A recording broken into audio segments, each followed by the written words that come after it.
Welcome We back are. to Overtime Heroics MMA. I'm Mason Shatwell, and joining me today is Richard Mearns, who is fighting at Almighty 17, I believe, against Jonny Brocklesby. How are you doing, Richard? I'm good, thanks. How are you doing? I can't complain, mate. After there were some great fights on Cage Warriors last night. I don't know if you've seen any of them, did you? No, I didn't. There was a grading at BST last night. So I was at the grading. But I'm gonna have to catch up on it. I see Sam Creasy won, so really happy about that. Because I do a bit of training with Sam from time to time, and he's a great lad. So when your friends win, it's always great. But 100%. I love them Cage Warrior events. I've been because Tom's been on pretty much every one since the lockdown happened. And it's a good event. I thought it'd be weird because you're living with the fighters for like a whole week. You're locked down in quarantine with them, but they're just a great bunch of lads to be around. So it's like you get to like them all, and then they fight each other, and it's like it's exciting. And I think Luke Shanks fighting tonight. I think. Yeah, I think Luke's on tonight. So I imagine if he wins, he might be fighting Sam Creasy next. Yeah, 100%. With all these Cage Warriors and the UFC coming up, does watching these fights get you pumped for your own? Oh, definitely. Yep. I've been like more and more focused on my training now. Like with the world kind of going a bit crazy, it's nice where you've got a singular focus. And yeah, that singular focus is MMA. So it does get me excited. Training's been going very good this year. I started the year off committing a lot to my teaching. And I've been going back over all my fundamentals. So I've been leveling up all year. And I'd say now is where you could say I'm looking to be like in a fight camp, because I've just been training a lot throughout the year, not pushing myself, not redlining my body, because I've always struggled to find that balance. And now I'm sort of up in the rounds, as you can see, getting a few shiners from more sparring rounds. I wasn't doing much sparring at the start of the year, but now just getting into them just to get my timing right and things like that. You've got a mixed pro record of 3 wins, 3 losses. What do you take from each of the losses that you've had in your career? Interesting. Right. So I lost my debut. What I take from that is actually enjoy the moment. I overlooked my opponent. I thought I'd smash him. But my head wasn't fully in the cage. Because it was my professional debut, I had a lot of people come to watch, people that had never even been to MMA shows before. In fact, half of them didn't really know what MMA was. I had all my girlfriend's family there. I had my mum there. My mum's never been to see a fight. She was pretty drunk, from what I understand. And my sister there. She's only ever been to see me twice. But and I think I felt like I was kind of mind on the crowd a little bit too much. I was definitely headhunting. Because I'd sort of finished every one of my amateur fights. Like the last 4 guys, they all got stopped. And I finished all of them by being patient. I never forced to finish. I just edged each round. I don't think in them, like my last 6 amateur fights, I don't think I lost a single round. So I was just always edging it. And eventually they deteriorate, they make a mistake, and I get the finish. And when I made my pro debut, it was my pro debut. It was no different from my amateurs, but I sort of built it up to be this big thing. It's not. It's just a fight. And I was trying to force the finish, and then I got finished. So, like, just take your time. Like, when I go in there and I'm sparring in the week, I have fun sparring. It's just tit for tat, like moving around, having a bit of a dance. It's fun. Fighting MMA is fun. It's not fun when you're losing though. But and so I went in there and I wasn't enjoying it. I wasn't enjoying it because of the pressure I put on myself. So I was a bit blinded, tunnel vision on finishing him. I was quite desperate to finish him within a round. I got dropped in round 1, and I think it was round 2 he got the stoppage. I've not watched the fight that much. I just can't bear to watch my losses, to be honest. And then the second loss was to Terry Doyle. Now, this is an interesting one because I fought Terry Doyle on a week's notice. I was in very good shape because I was supposed to be fighting Bain Dundovan. He pulled out on the week. I weren't surprised, actually. Yes, because I don't think he was sort of used to fighting talented fighters such as myself. Because I look at these records and I see it. Unlike boxing, in MMA, it becomes very, very apparent when you're padding your record. It doesn't get you any respect from anyone in the MMA community. It runs a bit different from boxing. We don't run it more of a business, I feel like, because I won't go too deep into it. But anyway, I wasn't surprised he pulled out. He pulled out on the week. I was going for a featherweight fight. They couldn't get me a new opponent other than Terry Doyle. I was aware of Terry Doyle because I'd been offered the fight before. And I believe then I was better than him. I am better than him now. On the night, he was way better than me. He's got a lot of experience. So he was way more experienced than me in terms of professional MMA. He'd been fighting probably for much longer than me. He's an older man in the paratrooper regiment. So, do you know, he's a guy that's cool under pressure. It was the hottest day of the year. I couldn't get my takedowns in, but it was the same disadvantage to both of us. But what was different about this fight was, one, the change of opponent on a week's notice. Yes, it was short notice for Terry Doyle, but often that means it's actually not much pressure on him if you're not the favourite to win. But also, I don't know if you saw my brother break his arm at Bellator. I don't think I caught that. Okay, so are you aware that I'm a twin? No, I wasn't. No, okay, that's cool. There's another second interview for you, my brother. So I've got so my brother was at this point 5 wins undefeated. Then he took his first L to Aiden Lee, and honestly, he was knocking on UFC's door because he'd stopped all of his fights in like round 1. And then what happened is he fractured his arm in a fight. He started chasing the money. He got a fight on Bellator. He showed me his arm. I was like, is that bruised? And I was like, it's just a deep bruise. And it was actually a fracture. So in the fight, the arm, it literally fell off. You can see it. It's on YouTube. So basically, you got the ulnar, and you got the 2 bones, ulnar and radius. Yeah. There's a ligament that attached both of them to the what's that one called? The humerus. I think so. Humerus, because the femur's in the leg, I believe. Yeah. So the 2 ligaments that attach the radius and the ulnar to the femur, to the humerus. You get what I'm saying? They detached completely, and the bone broke. So literally, from the elbow joint, there was not a single thing holding the arm together. So it literally looked like that arm. You know, in Harry Potter when he breaks it looked like that, where there was no bones in the arm. And the time it happened, I thought, holy shit, that might be retirement.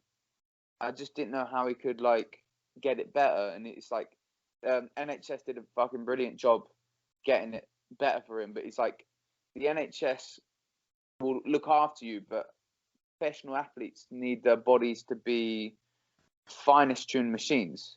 Mm-hmm. So like my brother's full of nuts and bolts all in his body. He's had a lot of injuries, and I thought this one, I kind of in my heart knew it wouldn't retire him because I know what Tom's like, and he's come back from injury like before. But literally, he broke his arm.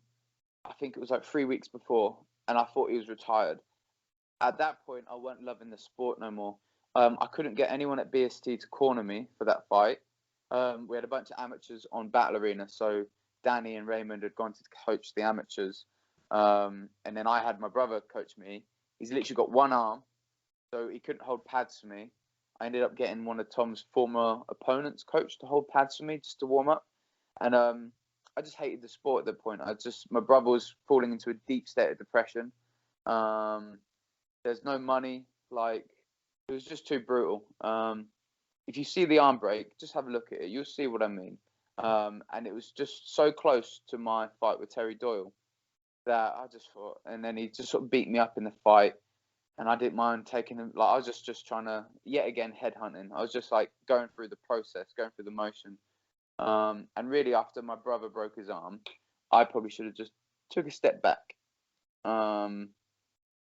Maybe even took a step back from training and just like, and fall in love all over again with the sport. But your head's got to be right when you fight. So basically, my head weren't there, and them two. And then my last loss, contenders, in August 2020. So you know what? The guy just turned up and he did a great job. I turned up and did a bad job. Yet again, my mind wasn't there. I was excited to fight, but I was struggling with adjustments. So, of course, everyone's struggling with the pandemic. Pandemic hit. I had to work from home, and I don't have the furniture to be working at home. So I walked into the fight, I had a bollocks back, a few other changes in my personal life. So my focus weren't fully on the fight, and that's really what it boils down to, is focus. And you just got to get tunnel vision on the fight. 100%. So yeah, I feel like a lot of my losses is personal life things, if you know what I mean. But lessons to be learned, and I guess I always learn the hard way. It's always been my case, unfortunately. Well, your fight on Almighty's on the 7th of August, I believe, almost a year out from your last fight. How are you feeling to get back in there? Oh, much better. Yeah. So my last fight, I was like a statue. I did have a bad back from literally working from home. I quit my job, which is good. And then I started roofing. I loved roofing. I was actually getting stronger every day by just turning up to work. Mm-hmm. And then I was doing long shifts, a lot of 12-hour shifts, and then I wasn't even able to get to training. I then quit roofing. I'm now personal training. That's all I do. So it's going to be totally different. Just all my fundamentals, just better. Footwork, better. My body is a better machine than what it was last year. Last year, my body was like, I looked strong and fit, and I was strong enough for the fight, and I gave him one hell of a fight. But my body felt like just some rusty piece of junk. Now it's more of a like fine-tuned machine. I think about the condition my head was and my body was in the last fight, and it wasn't good. But this time around, it is good. Been a lot of changes this year, and it's all heading in a positive direction. So yeah, you'll see come August 7th. How did the fight on Almighty come about, and what are your thoughts on Brocklesby as an opponent? So I've got a good rapport with Almighty. I really like the way they do business. I love their fight shows. They match good fights. All the fights are fairly matched, and I know Ray, who runs the show, he loves the sport, and you need a promoter that loves the sport. Some of them are just maybe cleaning money or something with these shows. I'm not too sure, but you need a guy that loves the sport, and he does, and he loves watching the UFC, and he sees the same in all these domestic fighters. So throughout the lockdowns, I've been in sort of contact with Ray, just trying to get a fight. Nearly got a fight match, then it fell through. Then I think I was scheduled to fight Jonny Brocklesby last year, and then the lockdowns sort of occurred that cancelled it. Then we was in the works of getting a fight with Joel Downey Cave, and then we couldn't get that one through yet again because of the pandemic. And so yeah, I've been in talks with him throughout the year, and then when it opened up again and he announced his next show, I said, is the Jonny fight still on the cards? Because it's a good opponent for me. And he said, oh yes it is, and then he pitched it to him. He's accepted, so that's it. And Jonny as an opponent, it's good because we're pretty much, the playing field is quite even. We're both physical guys. On Tapology, 100% of the votes are saying that Jonny's going to win, which is funny. But MMA maths is, you can't really work it out proper. No. But when you actually look at the stats, all that you could see is that he's got one more green stamp on his record. That's it. But as a professional, I'm more experienced. As an amateur, I'm more experienced. My opponents are more talented. So, you know, there's a lot that these people aren't taking into consideration when they're putting the odds, you know. But it's good. Stylistically, he does everything pretty good. His physicality is perhaps the main problem that I see. So he was the almighty champion at welterweight. I was the almighty champion at featherweight. This is that amateur. Mm-hmm. So as a professional, it's funny. He's come down a weight, I'm going up a weight, and we're meeting in the middle. So, you know, he's going to be bigger, stronger. He does look a strong bloke, but I'm pretty strong. But my strength is actually all backed up by my mental strength. Mine and Tom's physical strength is just physical manifestation of the mind. Nothing else to it. So you see a lot of fighters like they've got acne on their back and stuff, and you're like, "Are you strong? Is that like artificial strength?" I don't know. But yeah, so it's a good fight. I'm looking forward to it. I've just got I'll use myself as an example. I was supposed to be making my amateur debut a week today actually, and it's been cancelled due to the pandemic, and it's looking August time now. For people that are getting into MMA and they're having fights cancelled, what advice would you give to them to keep going and keep their heads up? Yep. Okay. So just focus on the training. Just focus on the training. The fights are just a bonus. And just have fun training. That's it, because you could get a fight booked and it can get cancelled. And just stay consistent with the training. Don't worry about the fight. I think if you keep training, you keep working on yourself every day, trying to be a better person than you was yesterday, the opportunities appear, and then you're ready to snatch them. Do you know what I mean? Just to grab them opportunities. But you can't, and this is a fault of mine as well, you can't just start getting ready for an opportunity. You've got to be working on yourself every day. Mm-hmm. So, if anything, is perhaps a little less pressure. Just have fun training, and then there might be an opportunity in 2 weeks, and you'll be like, I can do that. So, honestly, don't think about the fight, think about your training, and then the opportunities are going to come to you, and you're going to be ready.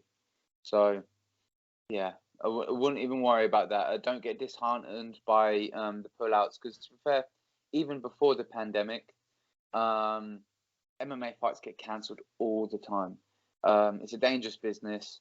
We're not paid a huge amount of money, and it's like anything can happen. Your opponent might get sick on fight week. That can commonly happen because if they're water loading and they're working full time as well, it can really run them down. So fights get pulled all the time. People get injured at training a lot, so then they pull out the fight. So in my personal opinion, the pandemic has, it's cancelled a few shows for me. I was supposed to fight in Florida last year. It cancelled that. But before the pandemic, fights were still getting cancelled anyway. So the ethos is the same. It's all about your training. It's not about the contest. That's it. And how did you get started in MMA in the first place? Well, I've been training martial arts since I was 8 years old. Kind of always had like a fascination with martial arts. I enjoyed martial arts movies as a kid.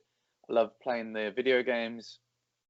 And then, to be honest, like, you know, people watch a lot of television, you know, but when you watch television, like, are you inspired? Like as a kid, I'd look at the heroes in these